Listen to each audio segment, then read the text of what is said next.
Hello guys, welcome back to the channel. இந்த வீடியோவில் நம்ம என்ன பார்க்க போகிறோம் அப்படின்னா, எஸ்பிஐயில் ஜீரோ பேலன்ஸ் அக்கௌண்ட் ஓப்பன் பண்ணுறது எப்படின்னு தான் பார்க்க போகிறோம். ஸோ அதுக்கு முன்னாடி இந்த எஸ்பிஐ ஜீரோ பேலன்ஸ் அக்கௌண்ட்டை பற்றி நம்ம தெரிஞ்சுக்குவோம். ஃபஸ்ட்டு உண்மையிலேயே இது வந்து எஸ்பிஐயோட ஜீரோ பேலன்ஸ் அக்கௌண்ட்டாக, அதாவது இந்த பேங்க் அக்கௌண்ட்டை நம்ம ஓப்பன் பண்ணிட்டோம்னா எந்த காசுமே நம்ம இந்த பேங்க்கில் வைக்காமல் இருந்தோம், ₹1 கூட நம்ம இந்த பேங்க்கில் இல்லை அப்படின்னா நம்மளோட பேலன்ஸ் வந்து மைனஸில் போகிறதோ பெனால்ட்டிஸ் போடுறதோ, அந்த பெனால்ட்டிக்கு அதுக்கு ஒரு பெனால்ட்டி போட்டு நம்மளை வந்து மைனஸில் வந்து ஷோ பண்ணுறது, இந்த மாதிரிலாம் வந்து ப்ராப்ளம்ஸ்லாம் வருமா அப்படின்னு கேட்டிங்கன்னா கிடையவே கிடையாது. இது கம்ப்ளீட்லி வந்து ஒரு ஜீரோ பேலன்ஸ் அக்கௌண்ட்டு. ஸோ இதோட அக்கௌண்ட்டோட நேம், அதோட டைப் என்ன அப்படின்னா பேசிக் சேவிங்ஸ் பேங்க் அக்கௌண்ட். இதுதான் எஸ்பிஐயில் இருக்க பிஎஸ்பிடி அப்படின்னு சொல்லுவாங்க இந்த அக்கௌண்ட்டோட டைப்பு. ஸோ இது பார்த்திங்க அப்படின்னா மினிமம் பேலன்ஸ் 0, எந்த பெனால்ட்டியுமே கிடையாது நம்ம ஜீரோ பேலன்ஸ் வச்சுருந்தாலும், சரியா. அண்ட் நெக்ஸ்ட்டு பார்த்திங்க அப்படின்னா இது கூடவே சேர்ந்து உங்களுக்கு வந்து ஒரு ஃப்ரீயாக ரூபே டெபிட் கார்டு வந்து கொடுத்துருவாங்க. அண்ட் இது கூட இன்னும் அட்வான்டேஜ் என்ன அப்படின்னா, இந்த டெபிட் கார்டுக்கும் பார்த்திங்கன்னா எந்த விதமான மெயின்டெனன்ஸ் சார்ஜஸ் இந்த மாதிரி எதுவுமே கிடையாது. இதுக்கு லிமிட்டே கிடையாது. மேக்ஸிமம் எவ்வளோ வேணால் நம்ம வந்து இந்த பேங்க்கில் வந்து வச்சுக்க முடியும். இன்ட்ரெஸ்ட் ரேட் பார்த்திங்க அப்படின்னா ஆஸ் யூஷுவல் நம்ம வந்து சேவிங்ஸ் ரெகுலர் சேவிங்ஸ் அக்கௌண்ட் இருக்குல்ல, ஸோ அதில் வந்து 2.7% வந்து பெர் ஆனம் கொடுக்குறாங்க. அதே உங்களுக்கு வந்து இங்கேயும் வந்து அப்ளிகபிள் ஆகும். அண்ட் ரெஸ்ட்ரிக்ஷன்ஸ் அப்படின்னு சொல்லும்போது பார்த்திங்கன்னா இதில் வந்து செக் புக் வந்து உங்களுக்கு வந்து கொடுக்க மாட்டாங்க. ஸோ நம்மளாம் வந்து இதில் வந்து பே பண்ணி தான் வாங்குற மாதிரி இருக்கும். மேக்ஸிமம் பார்த்திங்க அப்படின்னா 4 ஃப்ரீ கேஷ் வித்ட்ராவல்ஸ் வந்து நம்ம பெர் மந்த்துக்கு வந்து பண்ணிக்க முடியும். And including ATM and branch withdrawals எல்லாமே சேர்ந்து, ஓகேவா. அது முக்கியமான விஷயம். இந்த பிஎஸ்பிடி அக்கௌண்ட்டை நீங்கள் ஓப்பன் பண்ணணும் அப்படின்னா எஸ்பிஐயில் வேறு தான் அக்கௌண்ட்டோட டைப் நீங்கள் வந்து வச்சிருக்கக்கூடாது. அதாவது எஸ்பிஐக்கும் உங்களுக்கும் வந்து எந்த லிங்க் இருக்கக்கூடாது. அப்படின்னா மட்டும்தான் இந்த பிஎஸ்பிடி அக்கௌண்ட் வந்து நீங்கள் வந்து ஓப்பன் பண்ணிக்க முடியும், சரிங்களா. ஓகே கைஸ், இப்போ நம்ம வந்து இந்த அக்கௌண்ட்டை வந்து ஓப்பன் பண்ணுறது எப்படிங்கிறத நம்ம வந்து ஸ்டெப் பை ஸ்டெப்பாக பார்ப்போம். எல்லாமே நான் கிளியராக வந்து எடுத்து வச்சுருக்கேன். ஸோ நான் தெளிவாக வந்து சொல்லித்தரேன். ஃபர்ஸ்ட்டு நீங்கள் வந்து என்ன பண்ணுறீங்க அப்படின்னா ப்ளே ஸ்டோர் இல்லைனா ஆப் ஸ்டோரில் போய்ட்டு இந்த YONO SBI banking life style அப்படின்னு ஒரு அப்ளிகேஷன் இருக்கும். இந்த அப்ளிகேஷன் வந்து நீங்கள் ப்ளே ஸ்டோர் இல்லைனா ஆப் ஸ்டோரில் டவுன்லோட் பண்ணிக்கோங்க. டவுன்லோட் பண்ணி உள்ள ஓப்பன் பண்ண உடனே இந்த இடத்துல ரிஜிஸ்டர் நவ் அப்படிங்கிற ஒரு ஆப்ஷன் இருக்கும். இந்த பட்டன் வந்து கிளிக் பண்ணிக்கோங்க.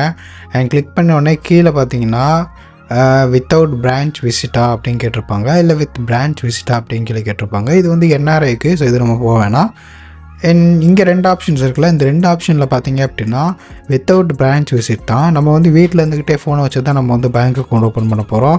ஸோ நம்ம பிரான்ச்சுக்கெலாம் போகிறது கிடையாது. அதனால் வந்து வித்தவுட் பிரான்ச் விசிட் அப்படிங்கிறத நான் செலக்ட் பண்ணிக்கிறேன். அடுத்ததாக பார்த்தீங்க அப்படின்னா இந்த ஒரு டிக் பாக்ஸ் இருக்கும். இந்த டிக் பாக்ஸை டிக் பண்ணிவிட்டு கீழே சப்மிட் அப்படிங்கிற ஆப்ஷன் இருக்கும், கிளிக் பண்ணிக்கோங்க. அண்ட் கிளிக் பண்ண உடனே பார்த்தீங்க அப்படின்னா ஆல்ரெடி நீங்கள் வந்து ஏதாவது ஒரு அப்ளிகேஷன் வந்து பெண்டிங்கில் இருக்கா, அதாவது பேங்க் அக்கௌண்ட் ட்ரை பண்ணியிருப்பீங்க இந்த பேங்க் அக்கௌண்ட் ஓப்பன் பண்ணுறதுக்கு. ஸோ ஓப்பன் பண்ணிட்டு பாதியிலே வந்து டிஸ்கண்டினியூ பண்ணனால வந்து அப்படியே ஸ்டக் ஆகி மறந்துருப்பீங்க. ஸோ அதனால் வந்து நீங்கள் ரெஸ்யூம் அப்ளிகேஷன் கொடுத்துட்டு உங்களோட ப்ரீவியஸாக நீங்கள் என்ட்ரு பண்ண மொபைல் நம்பரே போட்டு திருப்பி ரீகண்டினியூ பண்ண முடியும்.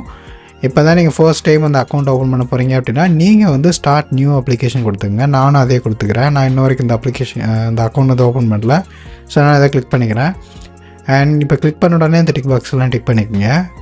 அண்ட் டிக் பண்ணிவிட்டு கீழேயும் பார்த்தீங்கன்னா நெக்ஸ்ட்டுங்கிற ஆப்ஷன் இருக்கும், கிளிக் பண்ணிக்கோங்க. அடுத்து மொபைல் நம்பர் என்டர் பண்ண சொல்கிறாங்க. இந்த மொபைல் நம்பர் ஆதார் கூட லிங்க் பண்ணியிருந்தேன் அப்படிங்கிறத பார்த்துக்குங்க. அதுதான் பெட்டரான ஆப்ஷன். ஆதார் கூட லிங்க் பண்ணி இந்த மொபைல் நம்பர் என்ட்ரு பண்ணுங்கள். அண்ட் இமெயில் ஐடி ஆப்ஷனல் தான், பட் ரெக்கமெண்டட் நீங்கள் வந்து ஆட் பண்ணி விடுங்க. அப்போ தான் உங்களுக்கு வந்து இமெயில் மூலமாக நிறையா நோட்டிஃபிகேஷன்ஸ், உங்களோட பேங்க் ரிலேட்டடான நோட்டிஃபிகேஷன்ஸ் வந்து உங்களுக்கு கிடைக்கும். ஸோ பெட்டர் நீங்கள் இதை வந்து ஆன் பண்ணி வச்சுக்கிறதே நல்லது. இப்போ 1 கொடுத்தோன்னே சப்மிட் கொடுத்துருங்க. அண்ட் ஓடிபி வந்து உங்களோட மொபைல் நம்பருக்கு வரும். அந்த ஓடிபியை வந்து என்ட்ரு பண்ணி சப்மிட் பண்ணுங்கள்.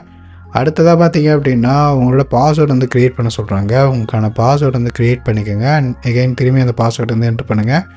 அடுத்ததாக பார்த்தீங்க அப்படின்னா செக்யூரிட்டி கொஸ்டின்ஸ் வந்து ஆட் பண்ண சொல்கிறாங்க. உங்களுக்கே நீங்களே தான் ஒரு கொஸ்டின் வந்து கேட்டு அதுக்கு நீங்களே ஒரு ஆன்சர் பண்ணி வச்சுக்கோங்க. நாளை பின்ன அந்த கொஸ்டின் திருப்பி கேட்பாங்க, அப்போ நீங்கள் அந்த ஆன்சர் பண்ணிக்கலாம். ஸோ அது மூலமாக பாஸ்வேர்டு வந்து ரெக்கவர் பண்ண முடியும். அண்ட் பாஸ்வேர்டு வந்து ஈஸியாக ஃபர்கெட் பண்ண முடியும். அதுக்காண்டி தான். இப்போ நெக்ஸ்ட்டுங்கிற ஆப்ஷனை செலக்ட் பண்ணிவிட்டு இந்த டிக் பாக்ஸ் வந்து டிக் பண்ணி விட்டுடலாம். டிக் பண்ணிவிட்டு நெக்ஸ்ட்டுங்கிறத கிளிக் பண்ணிடலாம். அடுத்து ஆதார் கன்சென்ட் கேட்டிருக்காங்க. ஸோ அதையும் நம்ம வந்து செலக்ட் பண்ணி அக்ரி பண்ணிவிட்டு கண்டினியூ கொடுத்துடலாம். அண்ட் கீழே டிக் பண்ணிவிட்டு அடுத்ததாக பார்த்தீங்க அப்படின்னா ஆதார் நம்பர் என்ட்ரு பண்ணுற ஆப்ஷன் இருக்கும். கீழே என்டர் ஆதார் நம்பர் அப்படின்னு இதை வந்து செலக்ட் பண்ணுங்கள். செலக்ட் பண்ண உடனே ஆதார் நம்பர் என்ட்ரு பண்ண சொல்லுவாங்க. என்ட்ரு பண்ண உடனே ஆதார் நம்பர் கூட லிங்க் பண்ணி இந்த மொபைல் நம்பருக்கு ஒரு ஓடிபி வந்திருக்கும். அந்த ஓடிபி என்ட்ரு பண்ணி சப்மிட் பண்ணுங்கள். இப்போ உங்களோட ஆதார் டீட்டெயில் எல்லாமே வந்திருக்கும். உங்களோட name full detail A to Z எல்லாமே ப்ரீஃபில்டாக வந்துடும். அப்படி எதாவது மிஸ்டேக் இருந்துச்சு அப்படின்னா நீங்களே எடிட் பண்ணிக்கலாம். அப்புறம் நீங்களே வந்து மேனுவலாக கூட அதை நீங்கள் என்ட்ரு பண்ணிக்க முடியும். என்ட்ரு பண்ணியாச்சு. அட்ரஸ் டீட்டெயில்ஸ் அங்கேயே வந்து ஃபில் ஆகி வந்துடும். பின்கோடும் வந்துடும். ஸ்டேட்டு எல்லாமே வந்துடும். அடுத்து டிஸ்ட்ரிக்கு, சப் டிஸ்ட்ரிக்கு, ஸோ அது மட்டும் நீங்கள் செலக்ட் பண்ணுற மாதிரி இருக்கும். வில்லேஜ் அது மட்டும் கொஞ்சம் செலக்ட் பண்ணிக்கோங்க. ஸோ அடுத்தது பார்த்திங்க அப்படின்னா கீழே லாஸ்ட் ஒரு டிக் பாக்ஸ் இருக்குல்ல, நீங்கள் ஜூம் பண்ணி காட்டுற பாருங்க. இந்த டிக் பாக்ஸை நீங்கள் இப்போ இந்த ஆதார் அட்ரஸில் தான் இப்போ இன்னமும் நீங்கள் இருக்கீங்க, அங்கே தான் நீங்கள் வசிச்சிட்ருக்கீங்க அப்படின்னா நீங்கள் அதை வந்து டிக் பண்ணி விடுங்க. இல்லை ஆதாரில் இருக்க அட்ரஸும் நீங்கள் இருக்க அட்ரஸும் வந்து வேறு அப்படின்னா அதை நீங்கள் டிக் பண்ண வேணாம். கீழே வந்து உங்களுக்கு வந்து கொஸ்டின் கேட்பாங்க, நீங்கள் எந்த அட்ரஸில் இருக்கீங்க அப்படின்னு சொல்லி. அதுக்கு நீங்கள் வந்து ஆன்சர் பண்ணுங்க. அந்த அட்ரஸ் டீட்டெயில் மட்டும் என்ட்ரு பண்ண சொல்லுவாங்க. அதை என்ட்ரு பண்ணிவிட்டு நெக்ஸ்ட் கொடுத்துருங்க. அது எதுக்காக அப்படின்னா பேங்க்கோட அந்த டெபிட் கார்டு, பாஸ்புக், கிரெடிட் அந்த மாதிரி கிட்டு வந்து உங்களுக்கு வந்து பேங்க்லேருந்து சென்ட் பண்ணுவாங்க. ஸோ அதை நீங்கள் வாங்கிக்கணும்ல, அந்த அட்ரஸ்க்கு தான் வரும். அதுக்காண்டி தான் ஆதார் அட்ரஸே கொடுத்தீங்க அப்படின்னா அந்த அட்ரஸ்க்கே போயிடும். அதுக்காண்டி தான் சொல்கிறேன். ஸோ இப்போ வந்து பேன் நம்பர் என்ட்ரு பண்ணுங்கள். அப்புறம் பேனில் உங்களோட நேம் என்ன அப்படிங்கிறத போட்டிருக்கோம். அதை கிளிக் பண்ணி நெக்ஸ்ட்டுங்கிறத கிளிக் பண்ணிவிட்டு ஆதாரோட ஃபோட்டோ இங்கே வந்து வந்திருக்கும். ஸோ அது ஓகே அப்படின்னா ஓகே கொடுக்கலாம். நீங்களே வந்து ஆட் பண்ணுறதுனால ஆட் பண்ணிக்கலாம். அடுத்ததாக பார்த்தீங்க அப்படின்னா எஜுகேஷனல் குவாலிஃபிகேஷன் கேட்டிருக்காங்க. அதை நீங்கள் வந்து செலக்ட் பண்ணுங்கள். அடுத்து உங்களோட மேரிட்டல் ஸ்டேட்டஸ் கேட்டிருக்காங்க. அதையும் செலக்ட் பண்ணிக்கோங்க. அடுத்ததாக அடிஷ்னல் இன்ஃபர்மேஷனில் பார்த்தீங்கன்னா நீங்கள் எங்கே பிறந்தீங்க அப்படின்னு கேட்குறாங்க. பிளேஸ் ஆஃப் பர்த் கேட்டிருக்காங்க. அப்புறம் மெய்டன் நேம் அது இருந்தால் ஆட் பண்ணலாம். ஃபாதர்ஸ் நேம் என்ட்ரு பண்ணிக்கோங்க. Father first name, middle name, last name அவங்களோட நேமு, மதர்ஸ் நேம் அவங்களோட மிடில் நேம், லாஸ்ட் நேம் இதெல்லாம் என்ட்ரு பண்ணிக்கோங்க. ஆக்குபேஷன் வந்து செலக்ட் பண்ணிக்கோங்க. அடுத்ததாக பார்த்தீங்கன்னா நீங்கள் பிஸ்னஸில் என்ன கேட்டகரி, சப் கேட்டகரிலாம் வரும். ஸோ அதெல்லாம் செலக்ட் பண்ணிவிட்டு உங்களோட ஆனுவல் இன்கம் எவ்வளோ அப்படிங்கிறத கேட்டிருக்காங்க. அதை என்ட்ரு பண்ணுங்கள். அப்புறம் சோர்ஸ் ஆஃப் ஃபண்ட், உங்களோட சோர்ஸ் ஆஃப் ஃபண்ட்னால் எதுலேருந்து உங்களுக்கு இன்கம் வருது அப்படின்னு கேட்பாங்க. சேலரினா சேலரி கொடுங்க, பிஸ்னஸ்னால் பிஸ்னஸ்ன்னு கொடுத்துங்க. அடுத்து பார்த்தீங்கன்னா ரிலிஜன் கேட்டிருக்காங்க. ஸோ இதை நீங்கள் வந்து சொல்லலாம். சொல்ல விருப்பப்படல அப்படின்னா அதர்ஸுங்களை செலக்ட் பண்ணி விட்ருங்க. நீங்கள் வந்து எதுவும் சொல்லிக்க விருப்பப்படல அப்படிங்கிற மாதிரி அர்த்தம். சொல்லணும்னா நீங்கள் வந்து ஆட் பண்ணணுன்னா ஆட் பண்ணிக்கலாம். அடுத்ததாக பார்த்தீங்க அப்படின்னா சோர்ஸ் ஆஃப் ஃபண்ட், அது இமேஜஸ் மாறி வந்திருக்கும். ஓகே, கேட்டகரி வந்து கேட்டிருப்பாங்க. அதையுமே நீங்கள் வந்து செலக்ட் பண்ணிக்கோங்க.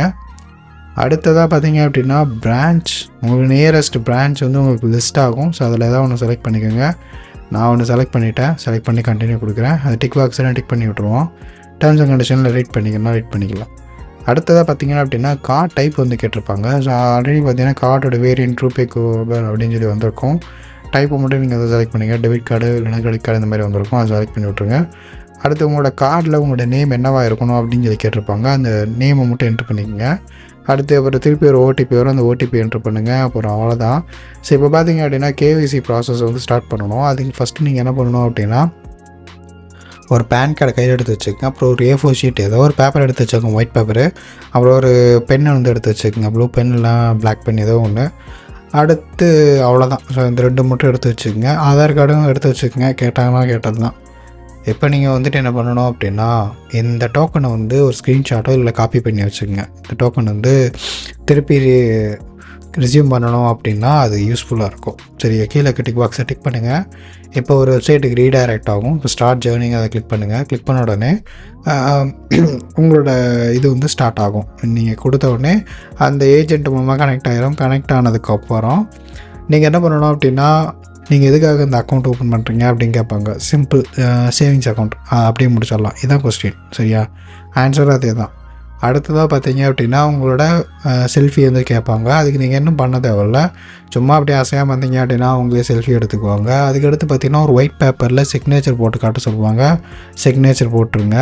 அண்ட் நெக்ஸ்ட்டு உங்களுடைய ஆதார் அண்ட் பேன் கார்டை வந்து காட்ட சொல்லுவாங்க. 2 சைடுமேவும்.